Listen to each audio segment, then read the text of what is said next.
dimanche 28 mai 2023. Moi, c'est frère Christ Moïse, le Fils de l'homme. L'homme 3 fois saint. L'homme qui ne pratique pas le péché. L'homme qui ne peut même pas pécher. Ça peut aller? Et le dernier thème est le suivant. Jésus, le Dieu tout-puissant, c'est Jésus. Le Dieu tout-puissant de Jésus. Il est Dieu puissant, mais aussi et surtout Dieu tout-puissant. Et on va le prouver par la parole. Quand au commencement était la parole. Et la parole était avec Dieu. Et la parole était Dieu. Elle était au commencement avec Dieu. Toutes choses ont été faites par elle. Et rien de ce qui a été fait n'a été fait sans elle. En elle était la vie. Et la vie était la lumière des hommes. La lumière de les ténèbres. Et les ténèbres n'ont point reçu. Il y a un homme envoyé de Dieu. Son nom était Jean. Il vint pour servir de témoignage, de témoin à la lumière. Mais il n'était pas la lumière, la vraie lumière. Amen. Et ce matin, Jean n'est pas là. C'est moi qui suis là. C'est moi qui suis là pour t'apporter la révélation de Christ, le Dieu puissant et le Dieu tout puissant. Le Dieu tout suffisant. L'immortel, Dieu devenu mortel, c'est Jésus. Le Dieu invisible, devenu visible, c'est Jésus. Le Dieu fort, devenu faible, c'est Jésus. Il est extraordinaire, il est mystérieux.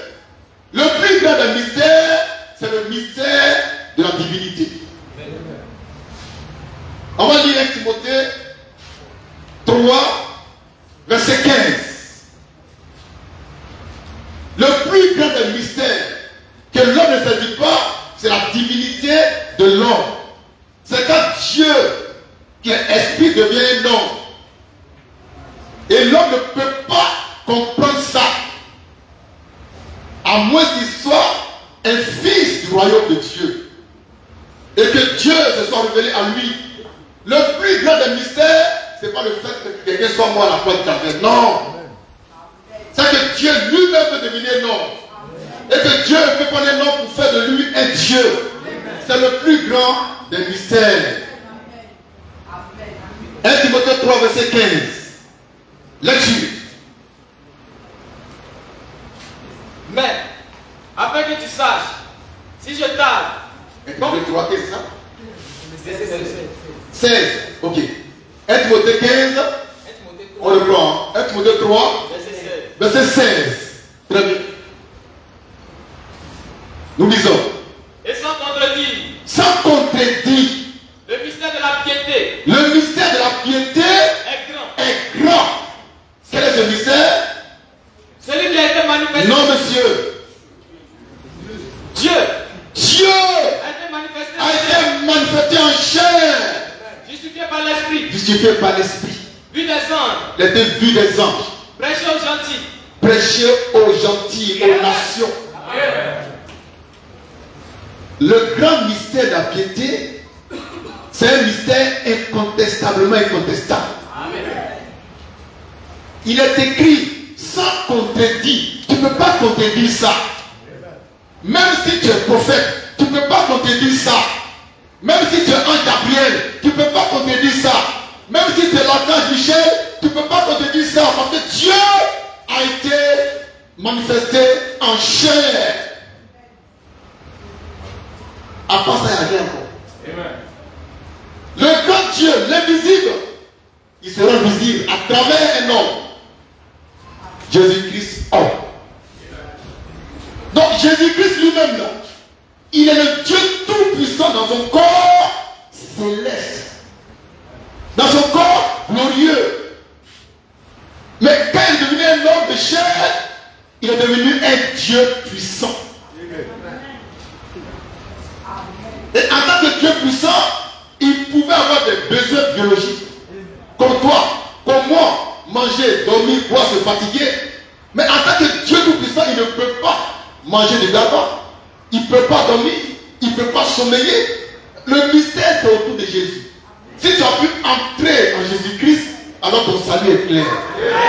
Alléluia. Si ton pasteur n'est pas Dieu, quitte-le. Si ton missionnaire, si missionnaire il y a, n'est pas Dieu, quitte-le. Car Dieu parle, pas Dieu. Dieu ne parle pas par l'homme, Dieu il parle par Dieu. Et quand Dieu veut parler par un Dieu, il fait un homme Dieu. Et aujourd'hui, depuis le 31 décembre 2000 à Boaké, le grand Dieu m'a fait Dieu pour te parler. Tous les agitateurs spirituels qui écument Figaro, qui écument Inch'Allah, tel que il est ce diable, tel que ce pasteur Kachoman, Abba Kachoman, Abba Kachoman. Voilà, il est Kachoman et c'est lui qui fatigue les gens d'Abidjan là. Batam, Bambien, il y a un côté. Alléluia! Jésus est Dieu. Mieux est Dieu tout puissant, tout suffisant. Notre Dieu, ce n'est pas un petit Dieu. Les gens pensent que Jésus c'est un petit Dieu qui a côté d'un grand Dieu. Qui t'a dit ça? Jésus est Dieu lui-même. Il est venu comme un homme pour sauver l'homme du péché qui l'a séparé avec Dieu. Amen. On a lu un passage qu'on va lire dans Ésaïe 34. Verset 4 et suivant. Ésaïe 35. 35, on corrige, il y a encore. 35, 4 à 5. Nous disons. Ésaïe 35, 4 Oui. à 6. Oui. Dites à ceux qui ont le cœur troublé. Dites à ceux qui ont le cœur troublé. Prenez courage. Prenez courage. Ne craignez point. Ne craignez point. Voici votre Dieu. Voici votre Dieu. La vengeance viendra. La vengeance viendra. La rétribution de Dieu. Oui. Il viendra lui-même. Dieu viendra lui-même Et vous sauvera. et vous sauvera. Mais est-ce que Dieu est venu lui-même pour sauver? Maintenant ici, Dieu s'adressait à Israël, pas aux Ivoiriens, pas aux Japonais, pas aux Chinois. Alors Ivoiriens, où est ton Dieu? Chinois, où est ton Dieu? Quand Dieu viendra lui-même pour sauver son peuple. Jésus a dit dans Matthieu 15, 24, tu l'as envoyé comme brebis perdu dans la maison d'Israël. Dieu n'est pas venu pour toi, Ivoirien. Il n'est pas venu pour toi, Chinois. Dieu viendra lui-même sauver son peuple. Est-ce que nous sommes le peuple de Dieu? Et ça, c'est le thème du dimanche 4 juin à Bodoumé. Est-ce que nous sommes le peuple de Dieu? Est-ce que Jésus-Christ est venu pour nous? Oui, monsieur, nous sommes le peuple de Dieu de la tribu de Lévi et de Judas. Le 9 février 2023, le Seigneur notre Dieu m'a dit, tu descends de la tribu de Lévi quant à la chair et de la tribu de Judas quant à l'esprit. En lui-même, il est la tribu de Judas. Donc nous sommes frères. Je suis le petit frère de Christ. Nous sommes de la même famille, aussi bien biologique que spirituelle. Alors est-ce que le grand Dieu qui a parlé dans l'Ésaïe français est notre Dieu? Il est notre Dieu. Et dimanche, on va avoir le temps d'approfondir ça à Bodoumé. Donc ne manque pas Bodoumé. C'est un rendez-vous historique. Amen. Jésus est Dieu ou il n'est pas Dieu? Il est Dieu. Mais qui a déjà vu un homme sur terre qui meurt et qui revient à la vie puis qui monte au ciel? Il dit que lui et le Père ils sont un. Si tu m'as vu, tu as vu mon Père. Donc Jésus est Père. Il est Fils. Jésus c'est le plus grand mystère du royaume des cieux. Sans contredit. Le mystère de la piété est grand. Dieu lui-même a été manifesté en chair. En qui? En Jésus-Christ homme. il a été prêché aux nations. Le Dieu fait chair a été prêché parmi les nations. Qui est ce Dieu? C'est Jésus-Christ. Nous prenons Zacharie, chapitre 12, verset 10. Et nous prenons également Jean chapitre 19, verset 33. Pour apporter la révélation unique en son genre. Que le Dieu de l'Ancien Testament, c'est le Jésus-Christ du Nouveau Testament. Ce qui a changé entre les deux, c'est la forme avec laquelle ils sont apparus. Zacharie 12, verset 10. Jean 19, 33. Nous lisons. Alors, Alors, je répandrai sur la maison de David oui, et sur les habitants de Jérusalem oui, un esprit de grâce, de grâce, de supplication, de supplication. et tourneront les regards Et ils tourneront leur regard vers moi, vers moi, celui qu'ils ont percé. celui qu'ils ont percé. Qui parlait comme ça? L'éternel Dieu, Jéhovah, Yahweh. Il dit, ils vont le percer, après ils vont tourner le regard vers lui. Mais est-ce que Dieu qu'on ne voit pas, on peut le percer?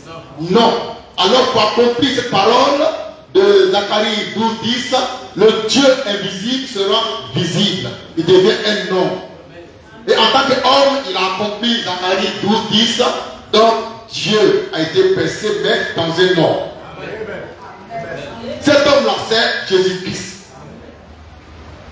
De Nazareth, le Fils de l'homme, notre Rédempteur et Seigneur. Il a été percé, il a donné sa vie pour nous réconcilier avec nous-mêmes. Le péché nous a séparés avec Dieu. Alors Dieu, il vient lui-même se sacrifier pour qu'on soit réconciliés. Et Jésus n'est pas mort pour le pardon de vos péchés. Amen. Papa, ce moment. Qui est Jésus? Il est Dieu puissant et Dieu tout-puissant. En tant qu'esprit, il est Dieu tout-puissant. En tant que chair, il est Dieu puissant. C'est ça qu'il faut saisir. Dans tout ce que Dieu dit, c'est le mystère de la piété qui est la plus grande révélation.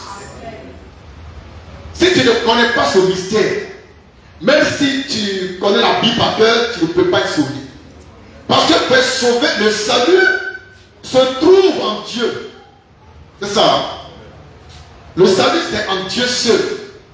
Or, pour être sauvé, il faut voir Dieu face à face. Et la plupart des chrétiens qui sont dit à Figayo, à Inch'Allah, comme ce papier, ce cachoman, à part le cachoman. Ce cachoman, ils sont sautés. Il n'a jamais vu Jésus. Sinon, il aurait su que Jésus est noir.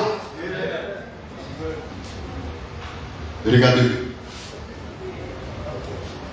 Frère, on va lire Genèse. Combien? 32, 30. Où Jacob a vu Dieu face à face. 32, 30. Amen. Quelqu'un d'autre prend et prépare Jean 6, 40. Jean 6, 40. Et puis quelqu'un va chercher de la Bible, là où Jésus a dit à Thomas, tu m'as vu, c'est pourquoi tu crois, et heureux ceux qui n'ont pas vu et compris. Checkez ça, on va régler ça ce matin. La parole. Lecture. Genèse 32, verset 30. Genèse 32, verset 30. Jacob appela ce lieu du nom de Péniel. Du nom de Péniel. Car dit-il, j'ai vu Dieu face à face. Et mon âme a été sauvée.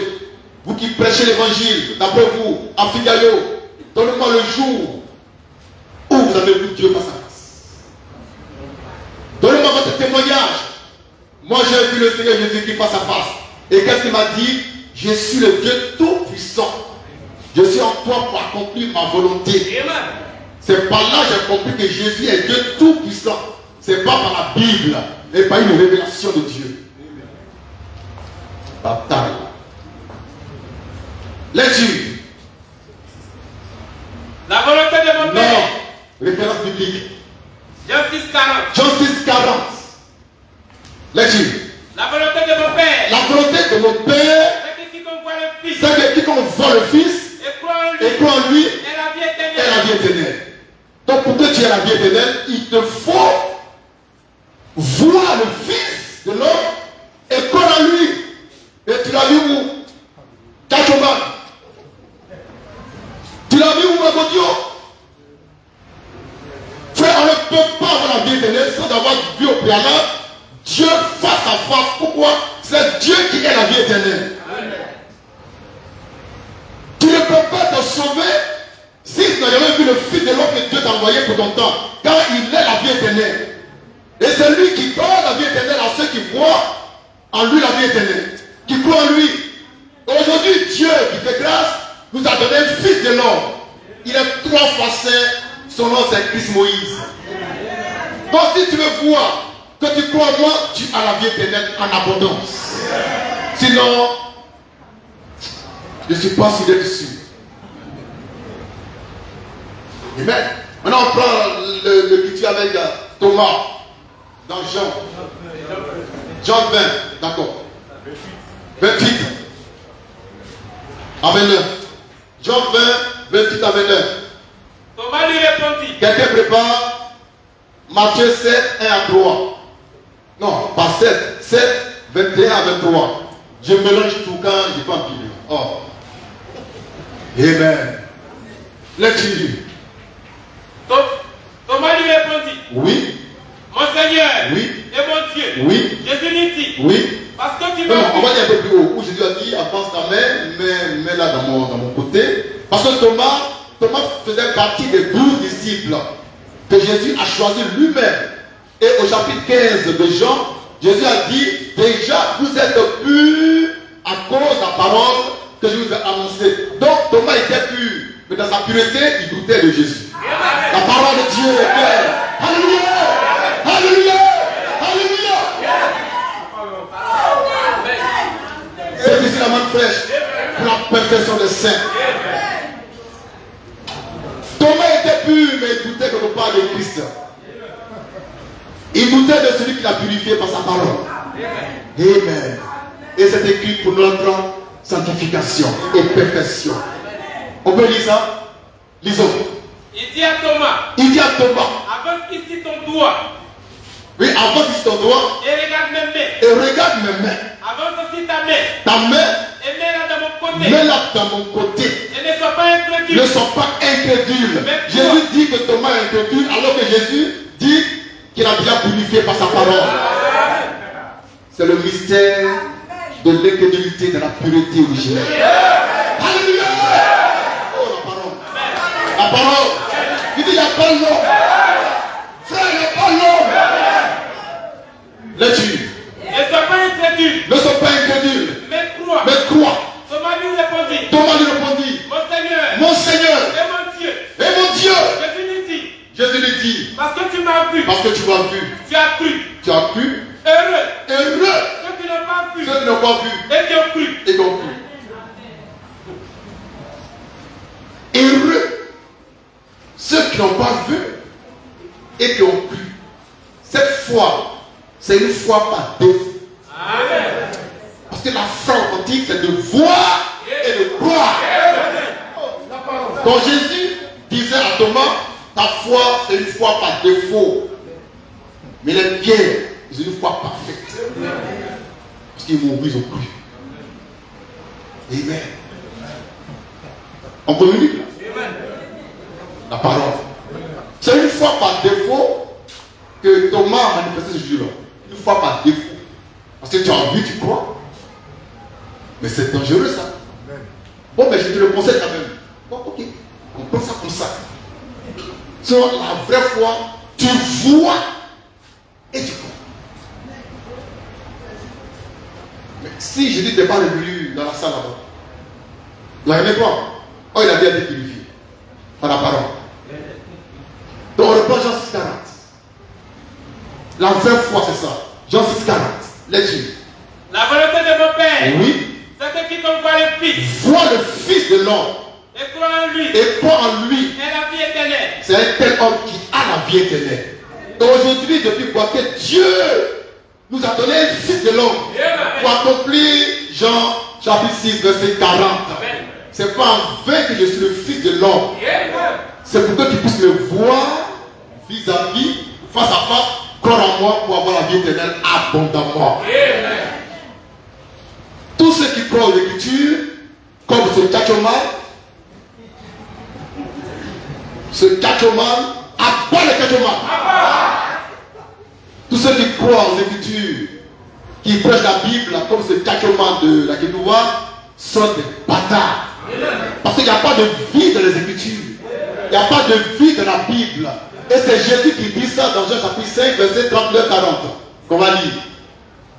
Il n'y a pas de vie dans tes méditations. Ne te cache pas pour méditer. Viens ici et vois-moi face à face. Car je suis un dépôt de salut pour toi. Je suis le salut fait chair pour toi. Pour ce temps de la fin. Vous vous cachez dans vos maisons pour confesser vos péchés. Ça est sur vous. Là-dessus. Vous sondez les Écritures. Vous sondez les Écritures. Parce que vous pensez avoir en elle Parce que vous pensez avoir dans les Écritures la vie éternelle. la vie éternelle. Vous pensez avoir en elle la vie éternelle. Ce sont elles Ce sont qui elles. rendent témoignage de moi. Oui. Et vous Vous. ne voulez pas venir à moi Oui. pour avoir la vie éternelle. Ça veut dire qu'il n'y a pas de vie dans les Écritures. Et qu'en ce temps-là, la vie était faite chair en Jésus-Christ homme. Il fallait donc laisser les Écritures pour aller vers l'homme Jésus. Et ils étaient restés dans les Écritures, comme l'a dit le frère Denis, et ils sont tous perdus. Aujourd'hui, c'est la même chose, parce que l'histoire de Dieu se répète. Dieu a envoyé un homme sur terre. En Christ Moïse, le Fils de l'homme. L'homme 3 fois saint. Il est le Fils de l'homme. Il est sur terre. Et puis, les chrétiens, les baptistes, l'Assemblée de Dieu, les catholiques, les mormons, ils sont encore dans les Écritures, ne sachant même pas que le Dieu qui cherche est entré dans son temple.